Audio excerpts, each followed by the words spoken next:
I remember the day everything changed like it was yesterday. I was just 9 years old, sitting at our kitchen table, when Mom and Dad sat down with serious faces I'd never seen before.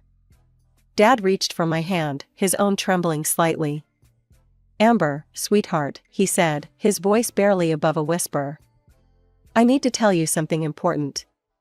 That was the day we learned about the cancer. I didn't fully understand what it meant then, but I understood enough to know that my world was about to turn upside down. For the next 2 years, our cozy house became a revolving door of doctors, relatives, and well-wishers. I watched my father, once strong and vibrant, slowly fade away. Mom tried to keep things normal, but nothing was normal anymore. She'd force smiles during the day, but at night, I'd hear her crying in their bedroom. I'd sit outside their door, wanting to go in, but not knowing what to say. When Dad passed away, I was 11. The funeral was a blur of black clothes and hushed voices. Mom held my hand so tight it hurt, but I didn't mind. I thought we'd get through it together. I was wrong. A week after the funeral, Mom sat me down again, this time alone. "Amber, I've been talking to your grandmother," she said, not quite meeting my eyes. "I think it would be best if you stayed with her for a little while. Just until I can get things sorted out." "But why can't I stay here with you?" I asked, my voice small. "I need some time alone, honey, to process everything, to figure out how to move forward." She tucked a strand of hair behind my ear, but the gesture felt hollow. "It'll just be for a few months." Grandma Margaret, Dad's mother, picked me up the next day. She didn't say much during the drive to her house, but I could see her knuckles white on the steering wheel. When we arrived at her modest 2-story home, she helped me carry my bags to the guest room. Over the next few months, Mom would call every few weeks. The conversations always followed the same pattern. "When can I come home, Mom?" "Just be patient, sweetie. Just a little longer." "But I miss you." "I miss you too. But this is better for now. You understand, right?" I didn't understand. Neither did Grandma, though she never said it outright. She'd just press her lips together whenever Mom called, her disapproval clear in the way she'd busy herself in the kitchen, banging pots and pans a little louder than necessary. Grandma made sure I never felt unwanted. She'd cook my favorite meals, help me with homework, and tell me stories about Dad when he was young. But no matter how comfortable I was at Grandma's, it wasn't home. I kept waiting for Mom to come back for me, to want me again. After 6 months at Grandma's, Mom finally came for me. I was doing homework at the kitchen table when I heard a car pull up outside. Through the window, I saw Mom step out of an unfamiliar blue sedan. A man I'd never seen before stayed in the driver's seat. "Amber," Mom burst through the door, more animated than I'd seen her since Dad died. Her hair was styled, her makeup fresh, and she was wearing a new dress. "I've got wonderful news." Grandma appeared from the living room, arms crossed. "Sarah, this is unexpected." "Mom, Amber, I want you to meet someone special." Mom was practically bouncing. "Well, he's waiting in the car. He's a bit shy about coming in, but..." She grabbed my hands. "Amber, honey, I'm getting married. His name is Robert, he's absolutely wonderful. A successful businessman, and he has 2 daughters about your age. You'll have sisters, isn't that exciting?" I looked at Grandma, whose face had turned to stone. "Sarah," Grandma's voice was careful, measured. "Don't you think this is a bit sudden?" "Oh, Margaret, when you meet him, you'll understand. He's perfect for us. Amber, he's going to be such a wonderful stepfather to you. And his girls, Emma and Lisa, they're 9 and 10. Their mother passed away 3 years ago, and Robert's raised them alone. We're going to be one big, happy family." I peered out the window at the man in the car. He was staring straight ahead, not even glancing toward the house. "Come on, Amber," Mom said, already gathering my things. "Let's go home. The girls are waiting to meet you." The drive home was filled with Mom's chatter about Robert, the wedding plans, and how perfect everything would be. When we pulled up to our house, the house Dad and Mom had bought together, two girls were sitting on the front steps. They looked like matching dolls, with their identical blonde hair and pink dresses. "Girls," Mom called out, waving. "Come meet Amber." I stepped forward, trying to smile. "Hi, We know who you are," the taller one, Emma, cut me off. Her voice was sweet as honey, but her eyes were cold. "Our dad told us all about you." "Yeah," Lisa, the younger one, chimed in. "But just so you know, he's not going to be your dad. He's our dad. And your mom is going to be our new mom," Emma added with a smile that didn't reach her eyes. "We're going to be one big happy family. Right, Sarah?" "Of course, sweetie," Mom beamed, completely missing the tension.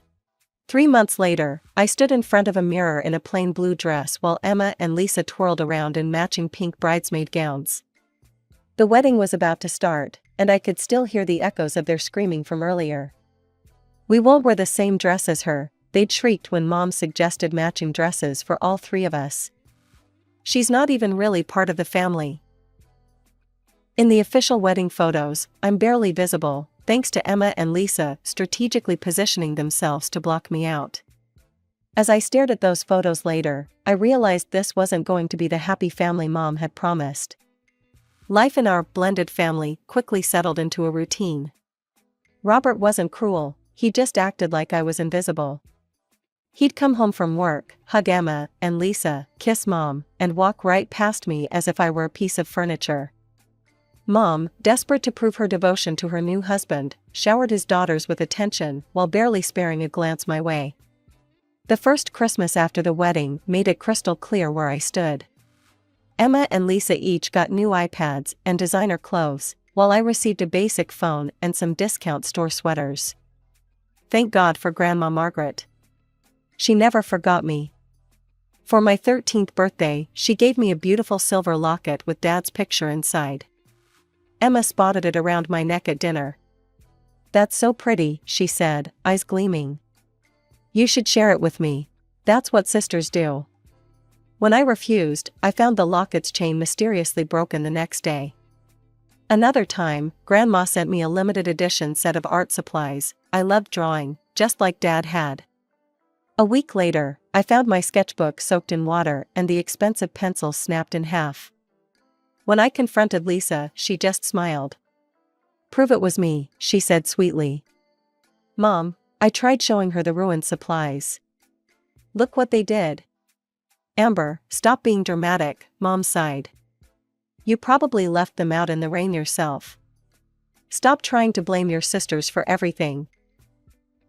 Then, when I turned 15, Mom dropped another bombshell. She was pregnant. The house exploded with excitement, everyone except me, that is.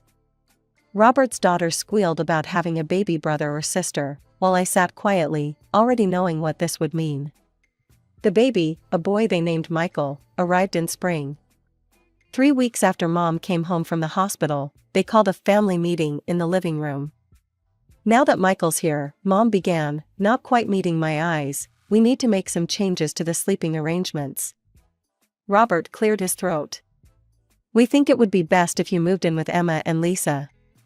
Michael needs his own room." "No," the word came out before I could stop it. "I'm not sharing a room with them. This is my room. This is my father's house." The room went silent. "What did you say?" Mom whispered. "Dad bought this house," I continued, my voice growing stronger. "He paid for it. You and your daughters moved into our house, and now you want to take my room away?" Robert's face turned red. Emma and Lisa sat with their mouths open, for once speechless. "How dare you?" Mom's voice shook. "How can you be so selfish? After everything we've done for you?" Tears started rolling down her cheeks. "Robert has been nothing but good to you, and this is how you repay us?" "Good to me?" I laughed, but there was no humor in it. "He doesn't even look at me." After that, the house became even more of a prison. Nobody spoke to me at meals. Mom and Robert acted like I wasn't there, and Emma and Lisa didn't even bother with their usual taunts, they just pretended I was invisible. The silence was somehow worse than their cruelty had been. After 3 days of complete silence in the house, I couldn't take it anymore. I picked up my phone and called the one person who had never let me down. When Grandma's car pulled into the driveway, I saw Mom and Robert watching from the kitchen window. As I walked out with my backpack, they didn't try to stop me. If anything, they looked relieved. Life at Grandma's felt like being able to breathe again after years of holding my breath. We fell into an easy routine: breakfast together every morning, homework at the kitchen table while she baked, long talks about Dad and what he was like at my age. 2 months passed quickly. Then one morning, Grandma sat me down with her serious face on. "Amber, I need to tell you something," she said, taking my hands in hers. "I've been talking to your mother. She's willing to give up her parental rights.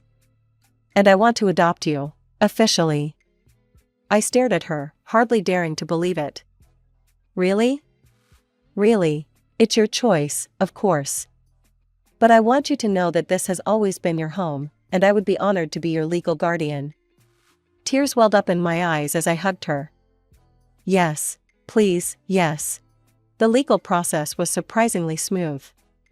Mom signed the papers without hesitation. The only thing left was to get my remaining belongings from the house. When I went back, no one was home. I found all my things packed in boxes in the garage, covered in dust. My old room had been completely transformed into a nursery for Michael, painted blue with clouds on the ceiling. I loaded my boxes into Grandma's car without saying goodbye. They hadn't bothered to say goodbye to me, after all. High school was different now. Emma and Lisa still attended the same school, but we existed in parallel universes. We'd pass each other in the hallways without a glance, like strangers who had never shared a home. Sometimes I'd hear them laughing with their friends, talking about family vacations or weekend plans, but it was like listening to a radio station playing in another room, distant and disconnected from my reality. I threw myself into my studies, determined to make something of myself. Grandma supported me every step of the way, helping me with college applications and encouraging me to aim high. The day my acceptance letter arrived from State University, along with a partial scholarship offer, Grandma was more excited than I'd ever seen her. "I have something to tell you," she said that evening. "I've been saving for your college fund since the day your father died. I wanted to make sure you'd have options." The amount she had saved left me speechless. With the scholarship covering most of my tuition, we decided together to save most of the money for my future. I'd need it someday for grad school, or maybe to start my own life after college. Those first few years of college were transformative. I called Grandma every Sunday, visited during holidays, and finally felt like I was building my own life. My mother, Robert, and their perfect little family became distant memories, like characters in a story I'd read long ago. The call came during my final semester of senior year. "Amber," Grandma's voice was weaker than I'd ever heard it. "The doctors found something." I started making the trip home every weekend after that. Each time, Grandma seemed a little frilier, a little more tired. But she never lost her spirit. "Don't you dare skip any classes for me," she'd insist, even as the hospital machines beeped around her. "I didn't save all that money for your education just for you to play nursemaid to an old woman." When graduation day came, Grandma was too weak to attend. The nurses helped prop her up in her hospital bed, and we set up her smartphone so she could watch the live stream. After I crossed the stage and got my diploma, I looked directly into the camera and blew her a kiss. Later, she told me she'd cried through the whole ceremony. I went straight from graduation to the hospital. For the next week, I barely left her side. We talked about everything and nothing: memories of Dad, her childhood stories, her hopes for my future. Then one quiet morning, while I was holding her hand, she slipped away peacefully in her sleep. Planning the funeral felt surreal. I was choosing flowers and making arrangements in the same house where Grandma and I had shared breakfast just weeks ago. Then, on the day of the service, I saw them. My mother, Robert, Emma, Lisa, and a young boy I barely recognized as my half-brother Michael walked into the funeral home. 7 years had changed them. Emma and Lisa were now grown women, and Michael, who I'd last seen as a baby, was now a grade schooler in a small black suit. The ceremony passed in a blur. I stood alone by the casket, accepting condolences from distant relatives and Grandma's friends. Then suddenly, Mom was there. "Amber," she said softly, her eyes red from crying. "I'm so sorry for your loss." "Margaret, she was a wonderful woman." I nodded, not trusting myself to speak. "Listen," Mom continued, twisting her hands together nervously, "I know it's been a long time, but would you consider coming to dinner with us? All of us? We'd like to try to make things right." Looking at her face, lined now with age and grief, I felt the weight of all our unsaid words. "I'll think about it," I managed to say. A week later, after meeting with Grandma's lawyer and learning she'd left me everything, the house, her savings, all of it, I made my decision. Maybe it was time to face the past. The house I'd grown up in looked smaller somehow, shabbier. The paint was peeling, the garden overgrown. Inside, Robert, Emma, Lisa, and Michael were waiting around the dining room table. The awkward silence was broken only by the clinking of silverware against plates. "So," Mom finally said, forcing brightness into her voice, "what are your plans now that you've graduated?" I took a slow sip of water before answering. "I'm staying in town, actually. Going to live in Grandma's house." The flash of satisfaction in Mom's eyes was quick, but I caught it. Something about that look made me uneasy, though I couldn't say why. My degree in business administration landed me a position as a junior executive at Wilson & Associates. The salary was more than I'd ever dreamed of making right out of college, and with no rent to pay thanks to Grandma's house, I was able to save a good portion of my earnings. Mom started dropping by regularly, usually with fresh-baked cookies or a casserole. At first, our conversations were awkward, filled with long pauses and careful words. But gradually, she began opening up about their struggles. The heating bill was so high this month, she'd sigh, or Michael's growing so fast, he needs new shoes again. The first time I offered help, it was almost automatic. Mom was talking about a leaky faucet they couldn't afford to fix. "I have some extra cash," I said, pulling out $200. "Here, get it fixed." The way her face lit up made something warm stir in my chest. After that, it became a regular thing, small amounts here and there for whatever crisis they were facing that week. Then, surprisingly, Emma and Lisa started coming around too. They told me about their jobs, Emma as a receptionist, Lisa working retail, and their struggles to make ends meet. It was strange hearing them talk without any trace of their old meanness. When Mom mentioned that Michael needed a laptop for school, I didn't hesitate. The smile on his face when I gave it to him made all our past history seem distant and unimportant. "You're the best big sister ever," he said, hugging me. It was our first real hug. The real breakthrough came during my business trip to New York. When Emma and Lisa asked if they could tag along, I was hesitant at first, but their excitement was contagious. "We've never been anywhere," Lisa admitted. "Dad always said we couldn't afford it." I booked them economy tickets and found a decent tourist-class hotel in Manhattan. Watching them experience New York for the first time was like seeing the city through new eyes.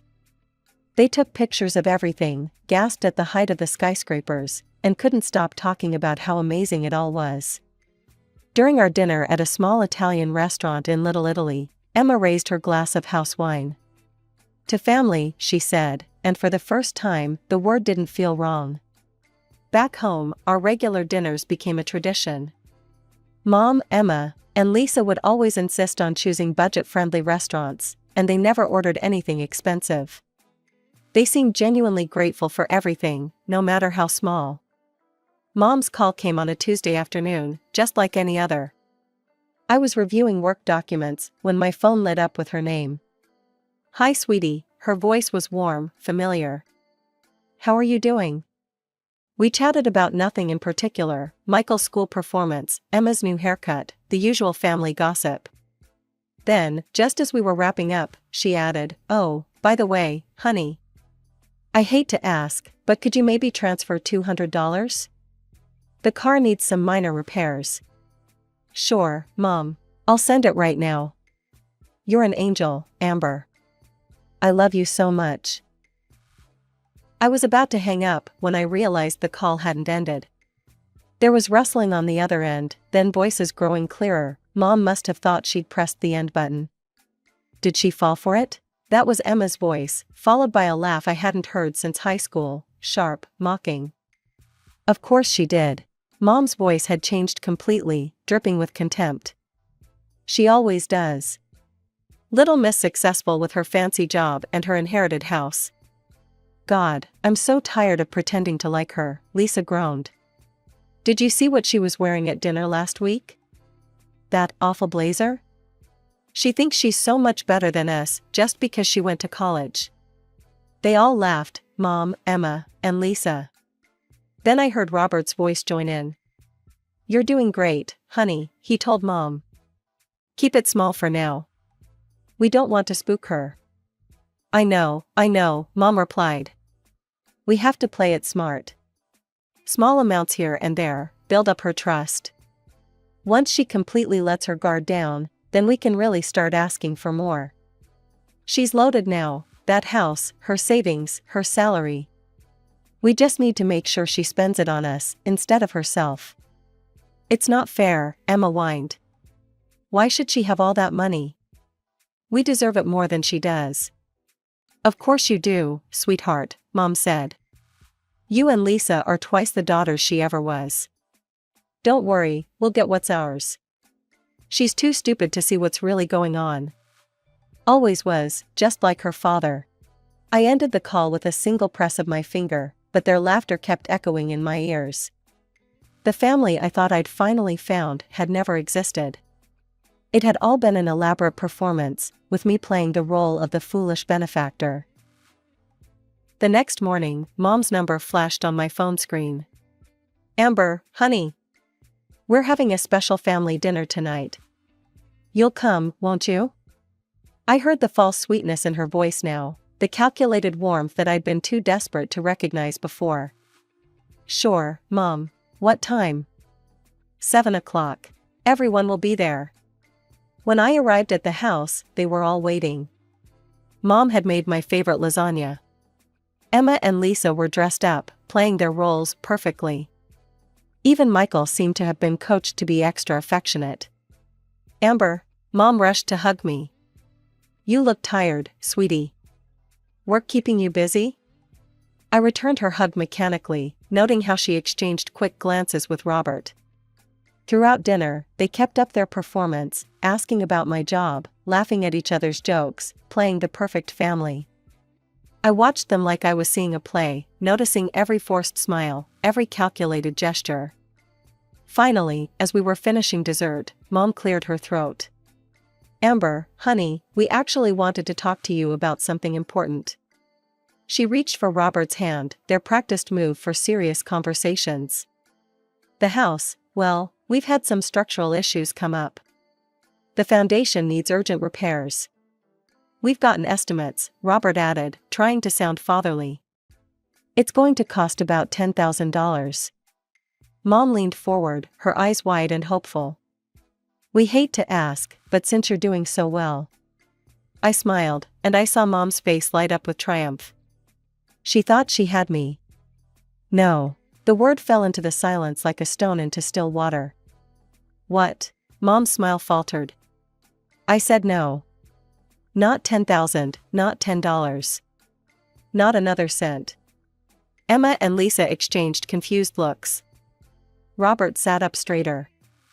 But honey, Mom started, we really need. You forgot to hang up the phone yesterday, Mom, I kept my voice calm, almost conversational. After you asked for that $200. The color drained from her face. Emma and Lisa froze. Even Michael, who probably didn't understand what was happening, stopped eating his cake. I heard everything, I continued. About how tired you are of pretending to like me. About how you've been playing me for money. About how you think I'm stupid, just like my father. I turned to Emma and Lisa.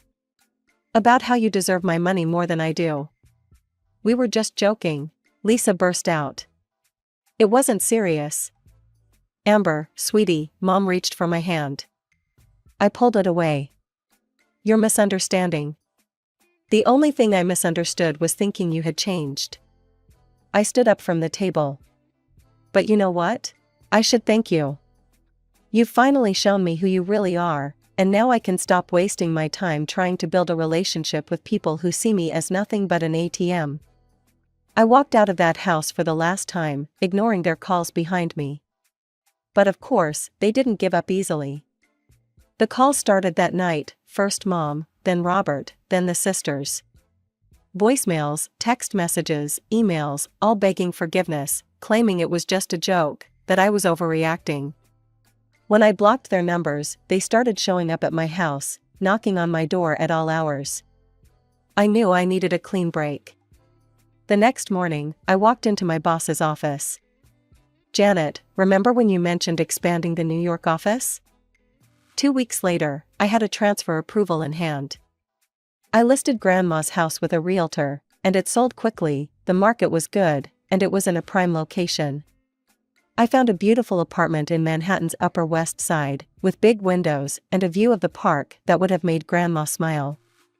Sometimes, on quiet evenings, I think about them, Mom, Robert, Emma, Lisa, and little Michael. I hope Michael grows up to be different from them. But I don't regret my decision. I learned that family isn't about blood or legal documents. It's about love, real love, not the kind that comes with price tags and hidden fees.